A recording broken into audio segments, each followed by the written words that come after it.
Please welcome Henia Gottlieb Goodman, my mother.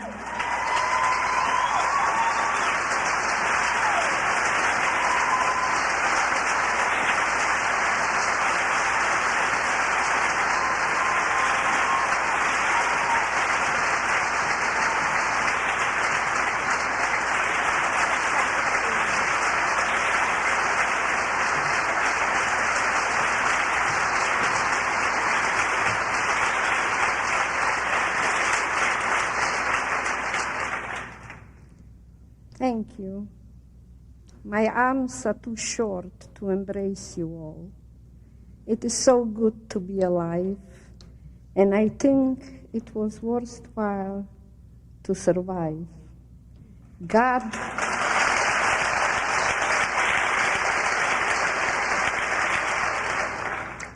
rewarded me with 2 wonderful children. I shouldn't forget I have a son, a doctor.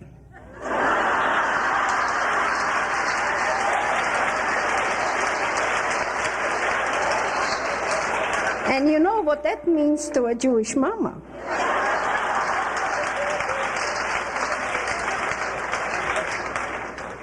I'm also very proud that the 2 of them have devoted their lives to serve people. One heals and one spiels.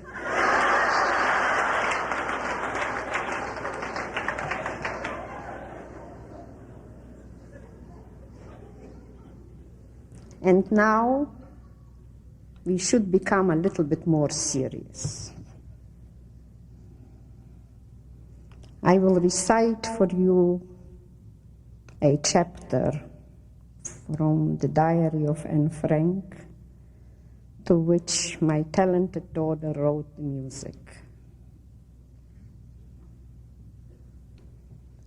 Anne Frank became a symbol of all the young who perished during the Holocaust, whose dreams and ideals had been shattered and the whole generation destroyed.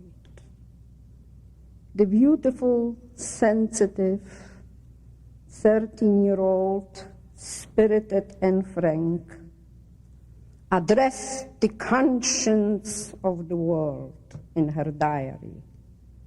And this is what she wrote.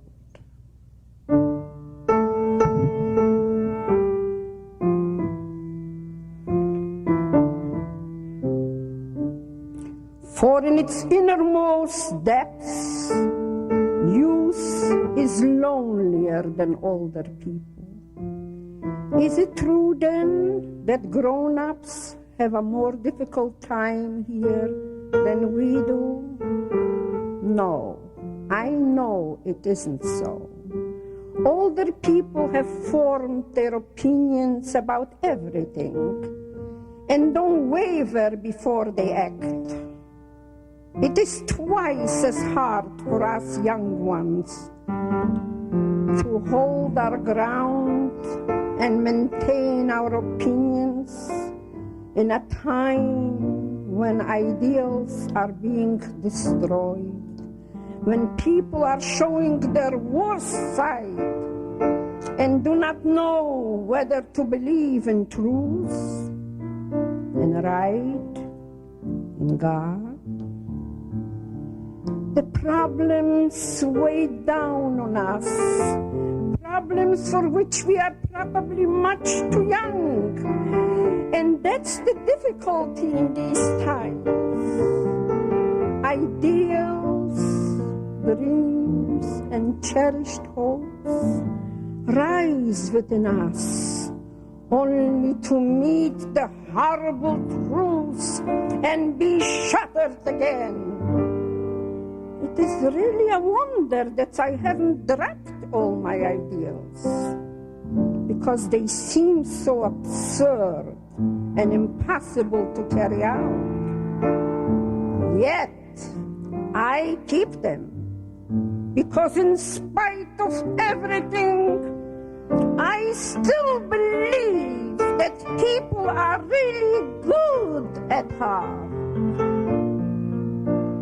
I simply can't build up my hopes on a foundation consisting of confusion, misery, and death.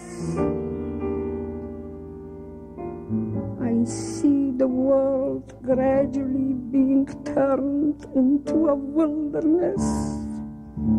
I hear the ever-approaching thunder, which will destroy us too.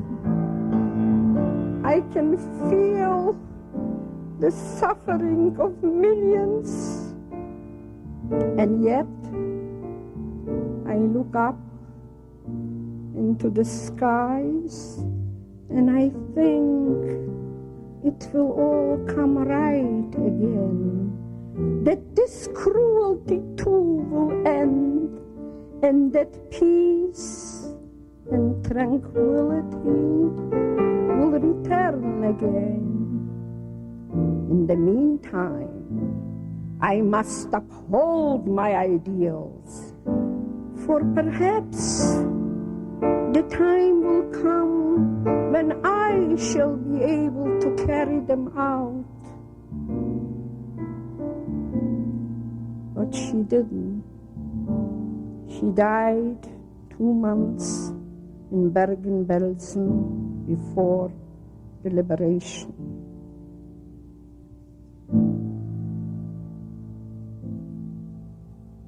And I wish to tell you now something from my comments of this horrible war.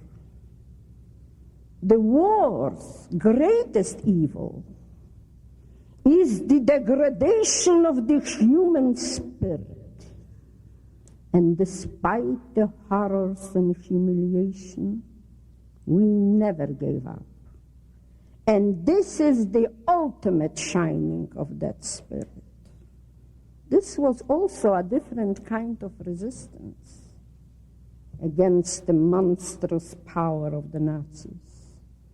The enormous desire to survive kept us alive. Some of us survived only, and we are determined to keep on fighting for a better, peaceful world in which such atrocities should never happen to any minority. So beware and be aware. We mourn the dead, but we shall go on fighting for the living.